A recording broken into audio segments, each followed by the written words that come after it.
We're going to go through quite a lot of material today, and a bit of it will be review, but not very much. Okay, so we've started with this fundamental propositions here that you're viewing the world through a narrative framework. And the narrative framework basically lays out the world for you as a place in which you can act. And the reason that you act is to make the state that you're in that state that you're moving to next better than the state you're in now. Now, part of the reason that I had you write about your past was because the early cognitive scientists sort of took it for granted that your model of where you are now wasn't actually a model. It was just reality, because you look out in the world and you can see the reality, and there you are. But that's not true, because you're as constrained with regards to the information that you have at hand about the present, just as much as you are about the future or the past, then your conceptualization of the present is also a model, just like your conceptualization of the future. And the reason that's so important to know is that if, when you're moving from point A to point B, you make an error, the error could be that you've predicted the future or construed the future inaccurately, but it could also be that you've construed the present or the past inaccurately, and what that means is that you didn't start from where you thought you were starting. You know, and that happens, for example, that'll happen if you're moving forward and you discover that you have weaknesses of one form or another that you didn't know about when you made the original plan. And that what that means is that your current conception of yourself is sufficiently inaccurate so that you can't move from that conception to the future desired state without error. And the other reason I'm telling you that is because what that also helps you understand is how broad the domain of potential error is when something you don't understand happens. Because not only does it throw the future that you're conceptualizing into doubt, it also throws the conceptualization of you as a being in the present into doubt. And it's not obvious at all when you do the initial search in which of those domains you're going to find the error, or where. And so error is a more complex problem than the cognitive scientists who were interested in the comparator models of cybernetic processing had ever conceptualized. Because they kind of thought in behaviorist terms, which is, well, the world just presents itself to you as it is. So you're not going to be making any errors of fundamental perception, you just might be making errors of prediction. But that's far too optimistic. Now, we also know that this fundamental narrative framework, which gives you a sense of the value of your current position and a destination, because you're a moving creature, you're an active, living creature that's interacting with the world and transforming it all the time. There are also constraints on which the narrative that you're going to conceptualize and act out can exist. And the constraints are, well, they're Piagetian constraints in some sense. Whatever it is that you're doing has to support you while you're doing it. That's constraint number one. And that means that the path you take has to fulfill whatever constitute the list of necessities that you can't move forward without. And some of those we think of as basic needs, like you have to breathe and you have to eat and you have to have sufficient water and you have to have shelter and all those things. And there's the parameters within which those needs can be fulfilled are pretty broad, but so you can't think of it necessarily as a simple problem or that there are simple solutions, but there's still obvious constraints. And not only do you have to fulfill all those fundamental obligations to yourself, but you have to do it in a manner that's relatively non-contradictory, so that while you're pursuing one, it doesn't decrease the chance that you're going to obtain another. And you have to do it in a way that the way you do it now doesn't compromise you doing it next week or next month or next year. That's where delay of gratification comes in. And then you also have to do it in a way that fulfills your basic needs in a non-contradictory manner over different spans of time and space while other people are doing the same thing. And so you think, see, that's a very, very tight set of constraints. And so the idea that this narrative could be anything is wrong, because it has to serve many masters simultaneously. And I'm not saying there aren't multiple solutions to that, just like there are multiple ways of playing or winning a game, but it's a constrained set of possibilities. So, okay. Now, the next proposition is that when you're moving from point A to point B, there's 2 or 3 classes of things that can happen. One is things that you don't want to have happen, and that obviously is symbolically represented by the little blue unhappy face. And then there are positive things that can happen, and the positive things are twofold in nature. They have 2 fundamental elements, and behaviorists never tell you this. So it's one of the fundamental flaws in behavioral theory. Things that indicate that you're moving towards a desired goal are positive. That's classic, sophisticated behavioral theory. Those are incentive rewards, because an incentive reward indicates to you that a consummatory reward is forthcoming. And there are different neurobiological systems that underlie those 2 types of reward. Consummatory reward basically produces satisfaction, whereas incentive reward produces excitement, hope, and movement forward. And it's actually the kind of reward that you like better, which is weird, you know, because you'd think that the most potent reward would be consummatory reward. But people will work harder for incentive reward than they will for consummatory reward. And that's one of the things that makes people very peculiar creatures. And I think part of the reason for that is that the incentive reward system is part of the broader seeking system, as Jaak Panksepp describes it. And so, because the incentive reward system not only tells you that a reward, like an expected reward, might be forthcoming, it also tells you that an unexpected reward might be forthcoming. And the reason that's so important is because you actually view the world that you don't understand partly through the lens of threat, because if something that you don't understand happens, it might be dangerous, but also through the lens of possibility, because if something you don't understand happens, that means there's an indeterminate probability of reward. And like these things turn out to be extremely important. So for example, if you're in a long-term sexual relationship with a person, the degree to which that relationship might be sexually pleasurable will decline. And part of the reason for that is that the novelty disappears, because novelty enhances incentive reward. And so one of the things that you can do to maintain the romance in a relationship is to mix some novelty in, however you might be able to do that. And that usually involves playing in one form or another and a certain amount of creativity. So it's not a trivial issue, it's an important issue. So anyways, when you're moving forward and you encounter something that indicates that you're going to achieve your goal, the other thing that's happening at the same time is that the fact that that thing appears validates your entire perceptual scheme, right? So A, you're moving forward to the goal, but B, the whole plan that you're using to construe the world in order so that you can act, so that you can move towards the goal, is also sufficiently right, and that's a big source of incentive reward. Just want to clarify a bit. So those are the 2 components you were referring to when you introduced this idea, that it validates your conception of the present and that it's rewarding. Not only your conception of the present, but the whole framework itself. Your conception of the present, the future, and your choice about what behaviors to implement. Yeah. Yeah, okay. So as you move towards a goal,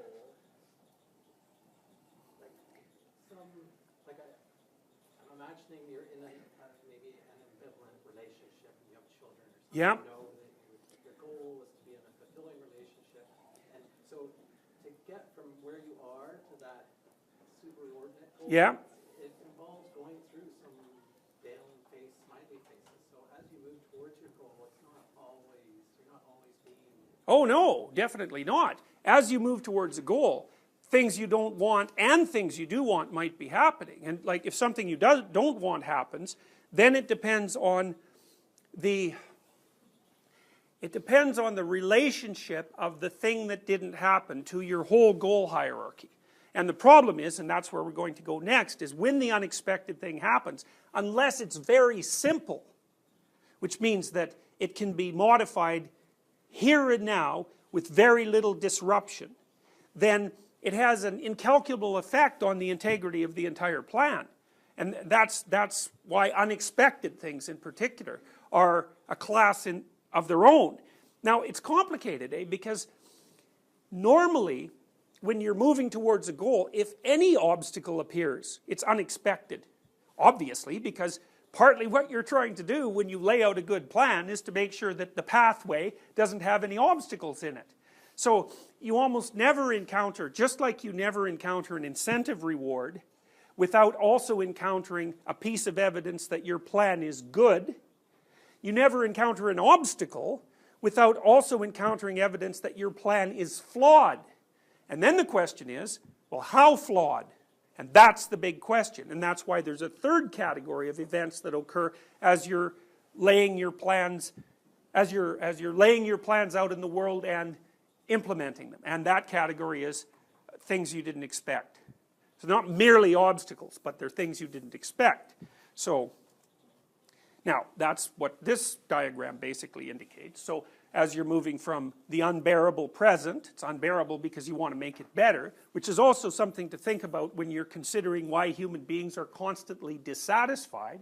It's like, well, if you weren't vaguely dissatisfied with the present, you wouldn't be doing anything to try to change it into the future. And so there's a certain amount of vague dissatisfaction that's actually a necessary motivator. Now, you hope that there are times when you think things are good enough for right now, so you can take a break from constantly walking uphill. But you can also see that if you were completely satisfied, we know this from animals like lions, after a kill, all the lions do is lay around until they've digested all the food, and they're probably satisfied, but it isn't obviously the case that that's the best possible strategy.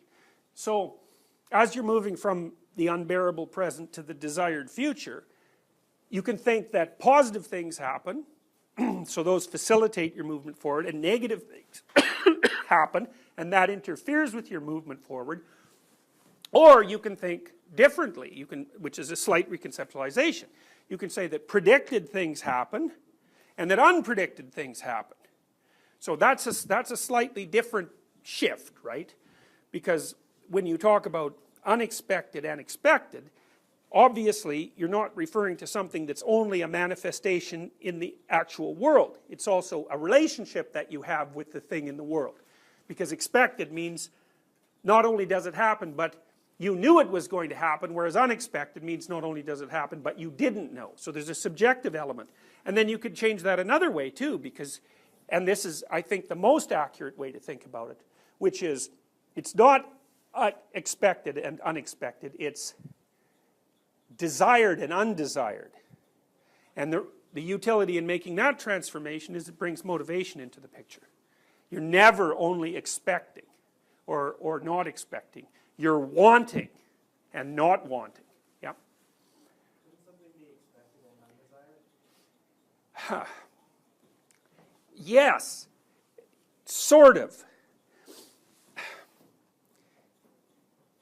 If you lay out a good plan, you may say, well, here's 10 things that I don't want to have happen that are relatively high probability. And then you could build a little sub-plan around each of those that constitutes a micro-strategy within the plan. But the way to conceptualize that effectively is to think about this. This isn't, you don't have a plan, ever. You have a nested series of plans.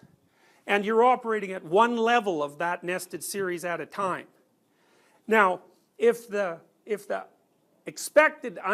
an expected undesirable thing, it usually affects a micro element of the plan, right? And so that you can change that and fix it without too much effort. If it's a macro element, let's say, okay, you fail a course. That's one thing. Another thing is East European cyber criminals hijack your hard drive and encode it, and they charge you $10,000 to decode it, and then you don't have enough money to go to university. It's like, okay, well, which of those events is more serious? Well, obviously, failing the exam is not a positive event. It's a somewhat unexpected event, likely, if you were doing the work, but it doesn't blow apart your entire plan, whereas the theft of all your resources is a macro failure. not only are you not getting from point A to point B, but the framework within which you're conceptualizing point A and B is wrong, but it might even be worse than that.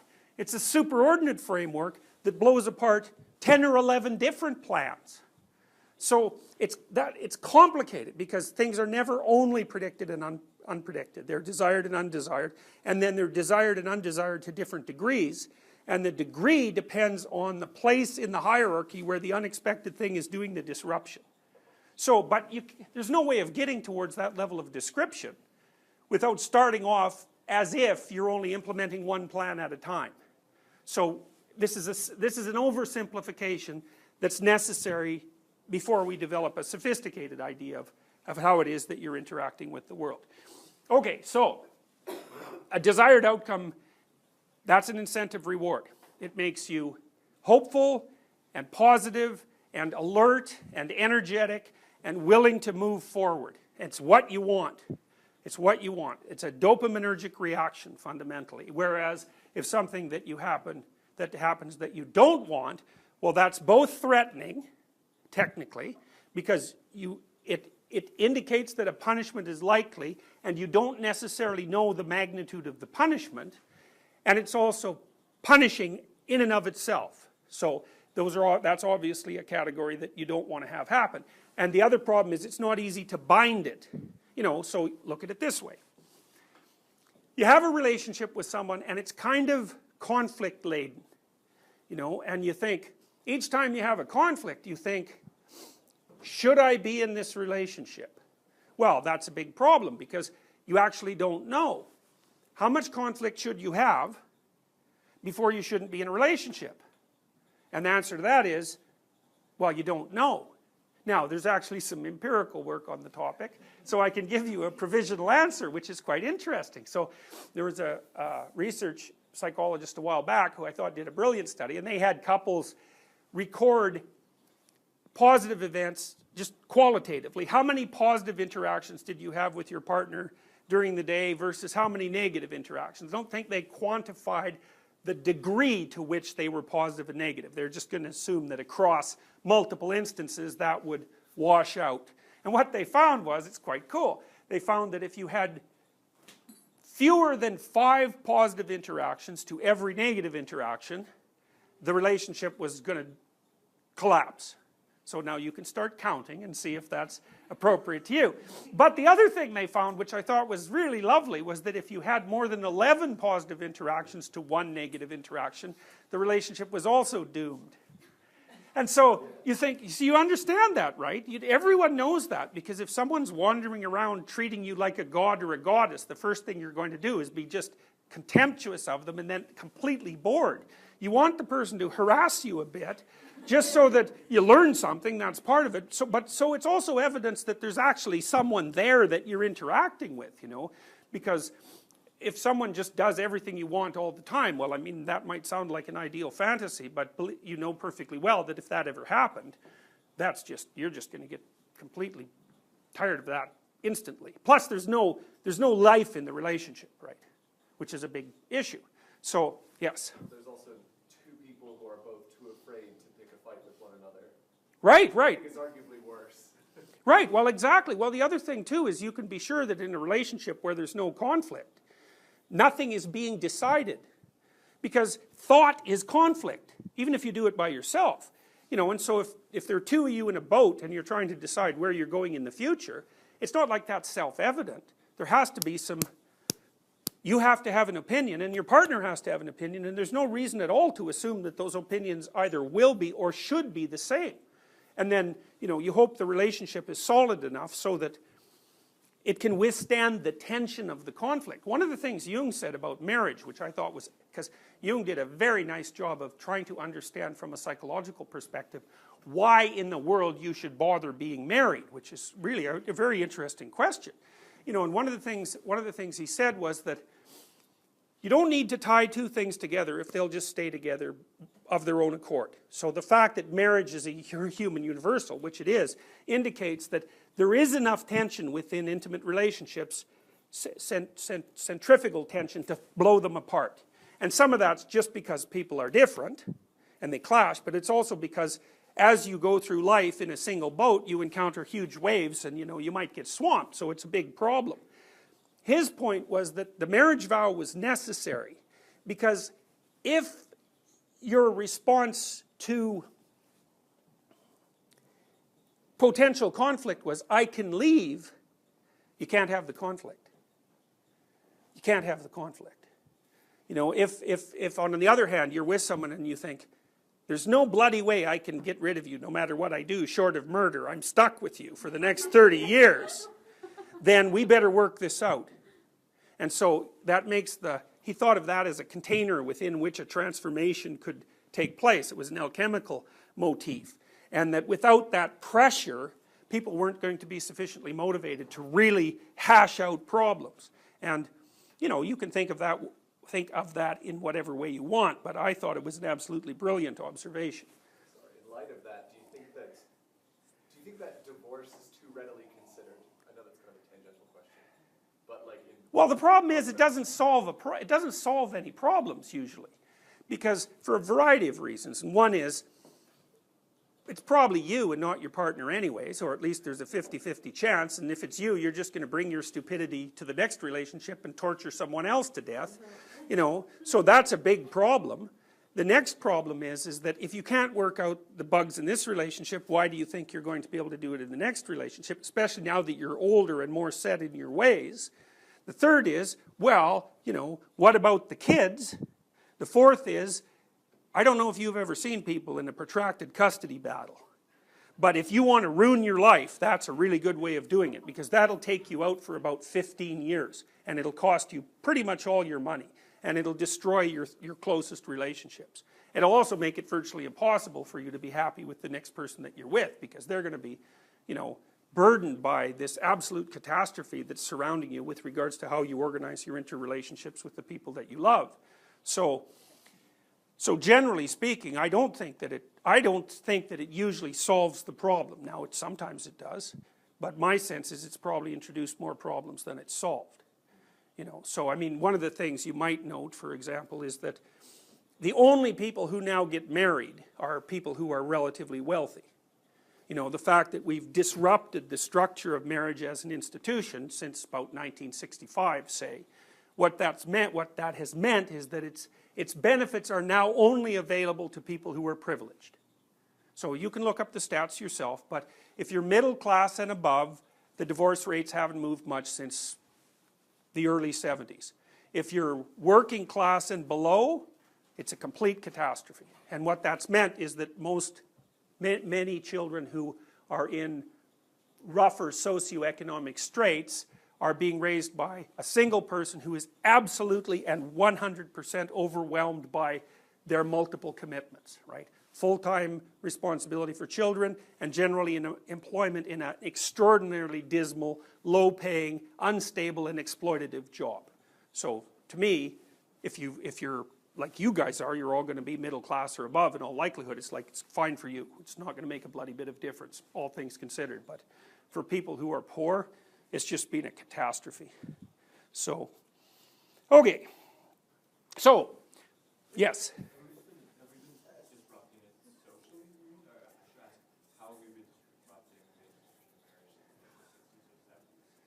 Well, there's all sorts of reasons. I mean, first of all, it's become socially acceptable, right? Divorce wasn't socially acceptable. And you can say, well, that was pretty hard on people who wanted to get divorced. It's like, yeah, obviously. Any rule is hard on people that break it, but that doesn't mean that there shouldn't be rules. Now, what rules there should be, that's a whole different issue. Out of wedlock childbirth has become a norm. It was absolutely rare in the early 1960s, vanishingly rare, and that's become, it's acceptable. Even though all the evidence suggests, like if you actually look at the evidence, it's absolutely clear that kids who have two parents do better than kids who have one. Now, people, when you tell people that, they'll tell you an anecdote about someone they knew, maybe their own parent, who did a wonderful job of raising them as a single person. It's like, the anecdotes are irrelevant. What's relevant is the bulk of the evidence. Of course there are situations where people are better apart than together, and of course there are situations where one person can do a better job than two people who are at each other's throats. But it's aggregate it's aggregate examples that you use when you're doing a scientific survey, and the results of those surveys are crystal clear. You know, the other thing that's going to happen, it's going to happen very soon, is that there's going to be a very, very, very, very large number of elderly people who are alone. And being elderly and alone, like no family, that is not something you want to look forward to, especially when you start thinking that you're going to be elderly for like 40 years. So, you know, because say it starts around 65, I don't know how long you guys are going to live, but it's probably 95 is not an unreasonable estimate, and it might be longer than that. So, because, you know, we're adding about 3 months to the total lifespan every year. Right. That's the rate of technological improvement in relationship to overall mortality. So, you know, and that, the degree to which we're adding that extra lifespan is increasing each year. You know, and it may get to the point where we're increasing lifespan a year every year. Now I doubt it, because it'll probably be an asymptote, but it has been increasing for a very long period of time.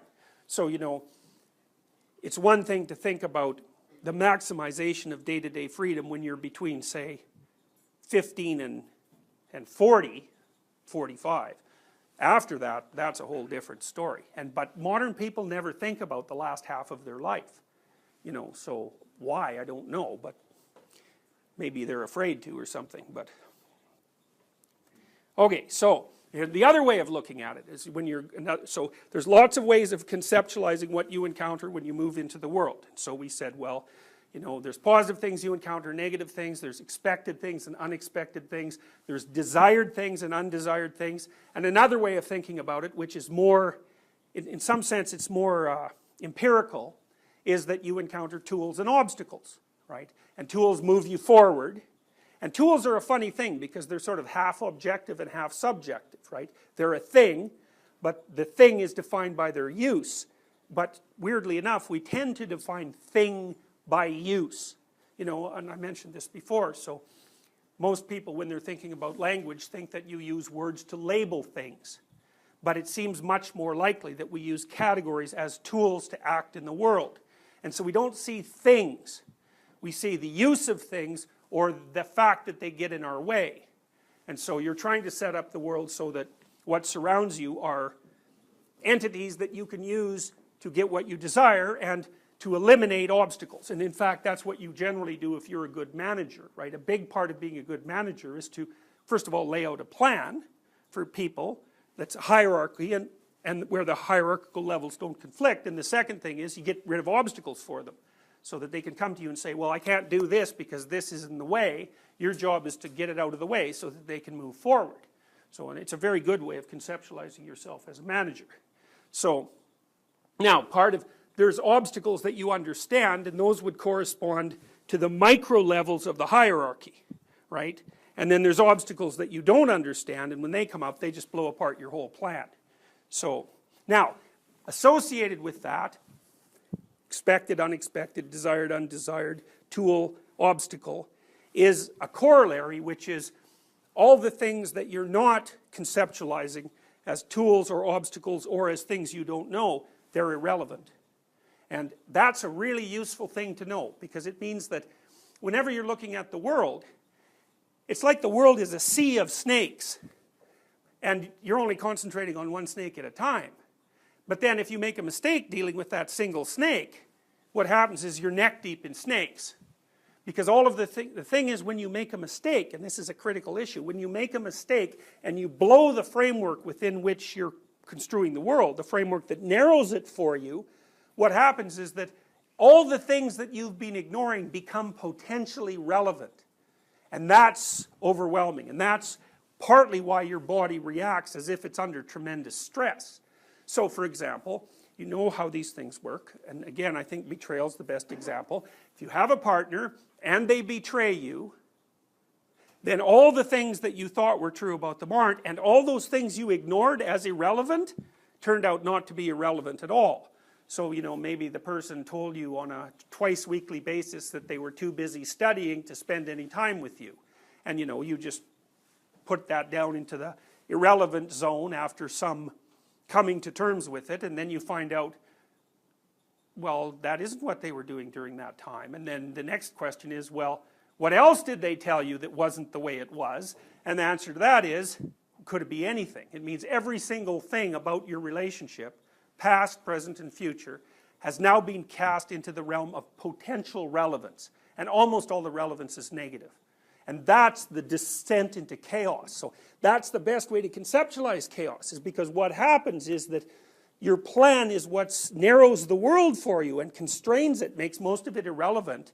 The parts that aren't relevant, positive, and the negative elements relatively rare. That's what the intact hierarchical plan does.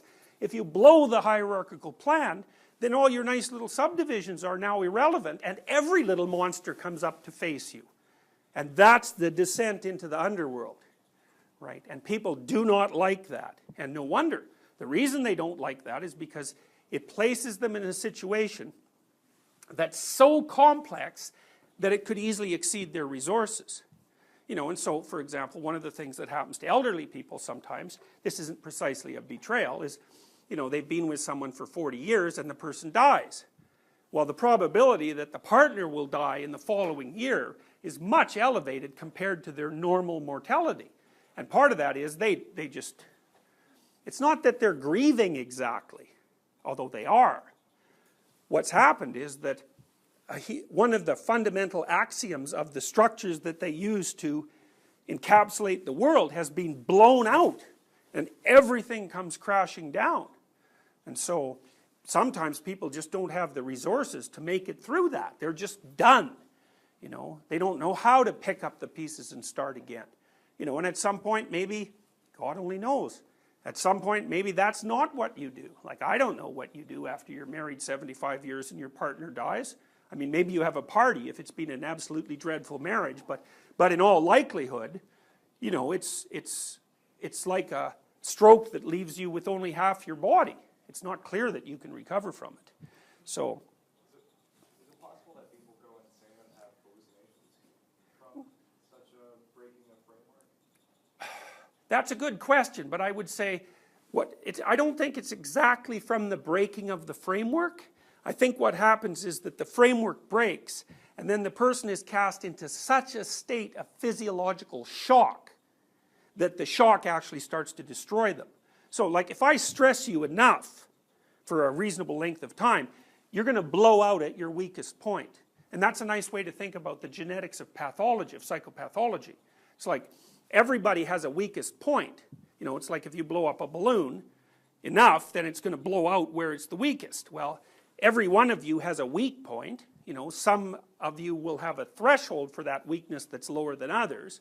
But generally, if I push hard enough on you, something's going to happen. You're going to get hypoglycemic, and then you're going to eat too much, and then you're going to become obese, or you're going to turn to alcohol because it's a really useful anti-anxiety agent for you, or, you know, you're going to develop some kind of other stress-related illness, maybe diabetes, or, you know, you're going to develop an anxiety disorder, post-traumatic stress disorder, or maybe if you have a family history towards psychosis, you're going to develop delusions and paranoia.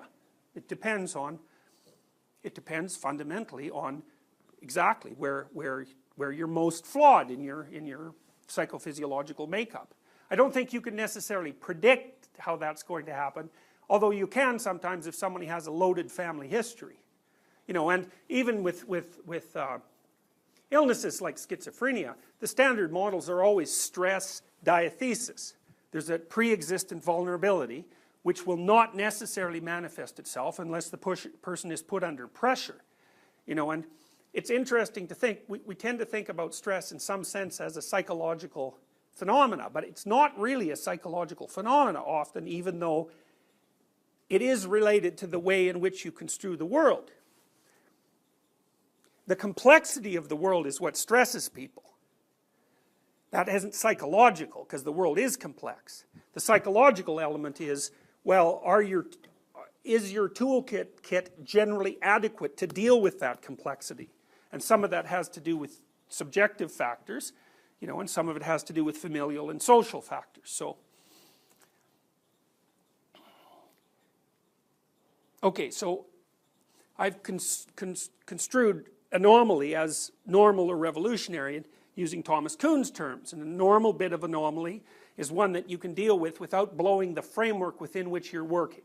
And so, and I hope everyone understands this. I know I've gone over it a couple of times, but it's a very critical issue. Does it make sense that the anomaly is normal if it only disrupts subsidiary elements of the plan? Is everyone clear about what that means? Yes? There could be a spectrum, right? Or are you saying, like, if it's disrupting anything more than the actual current action, then it's revolutionary, or is there a spectrum? There's a spectrum, because there's a hierarchy.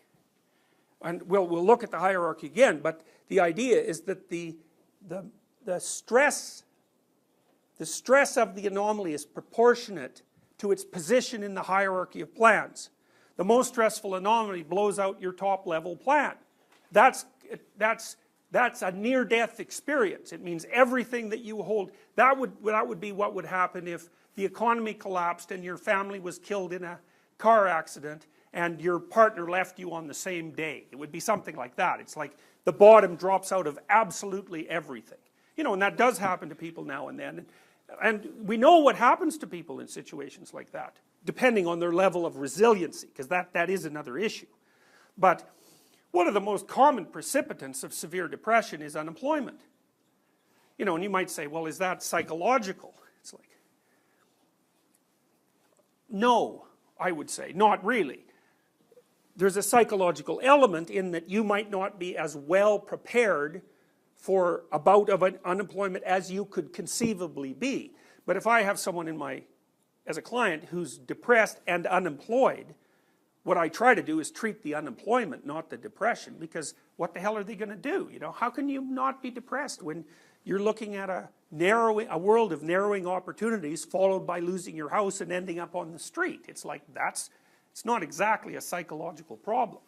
So when you talk about being psychologically prepared, do you mean having like more subordinate frames that are construed so that you can limit how many frames are at what levels?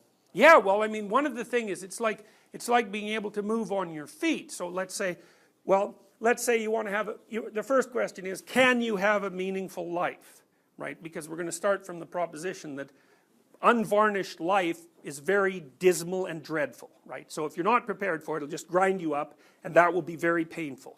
Okay, so we're going to use that as a baseline. The baseline isn't that you're going to be secure and happy. The baseline is there isn't much of you, you're very fragile, and things will grind you into nothing.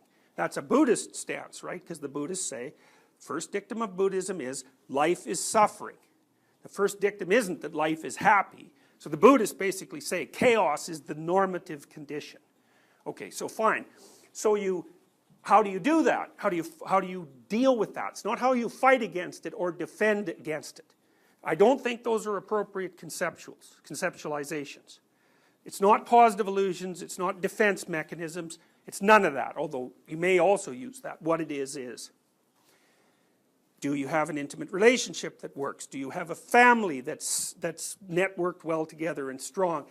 Do you have some sort of interesting occupation that regularizes your schedule, gives you something productive to do on a long-term basis, is stable and productive, right? Do you have something that you find engaging to do, or maybe more than one thing outside of work, right? And are you compromising your mental and physical health by doing any things that are particularly stupid? And, you know, one of those the top one of those I would say is probably alcoholism. So if there's one thing you really want to avoid that screws up your life, it's drinking too much. It is unbelievably dangerous. So the first thing we might say is, well, let's optimize those. Well, the more you optimize those, the more pillars there are in your plan, and they're only somewhat correlated. So maybe you can lose one, or maybe you can even lose two. It's going to knock you down, but it's not going to sink you. You know, and then you might also want to have variance on those plans to some degree. So like one of the things I mentioned earlier is that it's always nice to have an alternative to your current job at hand, because it stops you from being vulnerable. It also stops you from being a slave or a victim, or maybe even stops you from being a tyrant, because you've got some choice. So you diversify your hierarchy of plans, essentially. Just like you do, you can think about it as stock market investing in some sense. It's a very analogous idea. You don't put all your eggs in the same basket. You diversify across multiple portfolios. So if one sector gets knocked out, hopefully it doesn't knock you completely out of the game.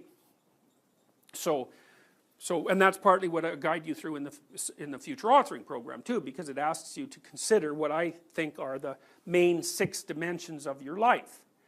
And so one of the things I do when a client comes is I just do a rough walkthrough of those dimensions. It's like, does anybody care if you're alive or dead?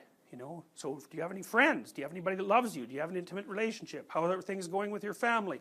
Do you have a job? Are you as educated as you are intelligent? Do you have any room for advancement in the future? Do you do anything interesting outside of your job? And if the answer to all those is no, it's like, you're not depressed, my friend. You just are screwed. Really, it's like, if someone comes to me and they're 40 and that's the issue, especially if they're also drinking, it's like Humpty Dumpty has hit the floor and no one is going to put the pieces together because it's too much. It's too much. People, you know what I mean? It takes a whole lifetime to put those things together. And that might have started as a psychological problem. But by the time it's fully manifest and you're 40, that's not a psychological problem. It's just a complete catastrophe. Someone in that situation at 40, what is the best thing for them to do? Well, I think sometimes antidepressants help. And the reason they help is because they actually buffer the stress response. So, you're being ground down by the world. Because essentially what you are is you're not even in a dominance hierarchy. You're so low in the dominance hierarchy that you're not even in it, right? You're an outcast, fundamentally. So maybe buffering the stress response will help the person just not die from that. And then you start with one thing. It's like you lay out the potential areas for improvement on the table and you say, well, can we think of some small steps that you might take in one or more of those domains to start putting something solid underneath your feet. But what happens, I think, is that as you lose those pillars, the way that problems manifest themselves in your life becomes networked. And so you might make progress here, but some other catastrophe that's looming over here is going to knock you down. So, yeah. So if you have those pillars and you have established yourself in all of those domains, but does that mean you will have to be happy? What about people who have... No, it means that you're better protected against being dreadfully miserable and swamped than you would otherwise be. So I would say you have to do those things before you can even address the issue of being happy. Right? Because if you haven't established yourself in one or two of those domains, say, there's some obvious things that you could do to decrease the degree to which your life is negative that you haven't yet done. So I would say you shouldn't even get to the existential problem before you've solved the practical problems. And you may find that if you solve the practical problems, the existential problems would become bearable. Now, not necessarily. Because I might say, well, there's another class of people, and I would say this is one of the pathologies of being creative. So if you're a high open person, and you have all those things, that's not going to be enough. You're going to have to pick another domain where you're working on something that's positive and somewhat revolutionary.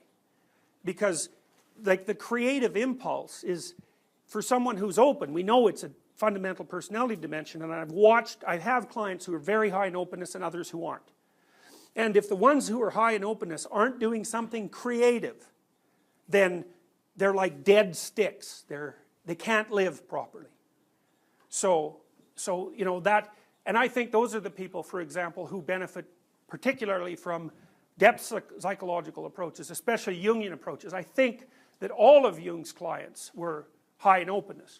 Because I've watched my clients, I'll try Jungian ideas out on them, and if they're high in openness, they work like a charm. It just fits right in with their psyche.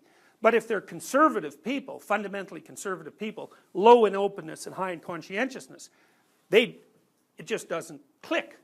Because the Jungian approach is aesthetic and creative, and lots of people aren't either of those things. So, there was another question? Yes? I was just going to ask, can you be high in conscientiousness and high in openness? Yeah, but they fight. Yeah. especially if you're orderly. You know, because conscientiousness is partly orderliness and partly openness. Hitler was like that. He was extremely orderly and extremely high in openness. And one of the ways he solved that problem, which was quite interesting, is that whenever there were art exhibitions in Nazi Germany, there were two types. There was the approved Nazi art, which was very structured and conventional, and you know, bordered on the propagandistic. And there was forbidden art, which was really chaotic, and like often it was the expressionist stuff, for example, which is really emotionally expressive but chaotic.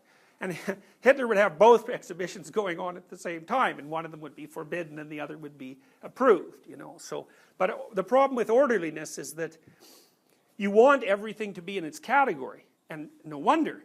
We've described why that is. But if you're open, you're always thinking, well, maybe there's a better way of putting those things in a category. And that's tough. So orderly, open people are always at odds with themselves, you know. So I think it's like a common personality characteristic to be like high in conscientiousness because you're really industrious, and then high in openness because you're open. But like not necessarily, like I can see why the orderly thing would be, but I just noticed that's like a personality type. yeah. You're really industrious and also really open. Yeah, well, people like that are often extremely successful. Yeah. Right. Right. And it looks like industriousness is the part of conscientiousness that predicts long-term life success, and orderliness is the part that predicts conservative political attitudes. But low openness is also associated with conservative political attitudes. So, okay, so.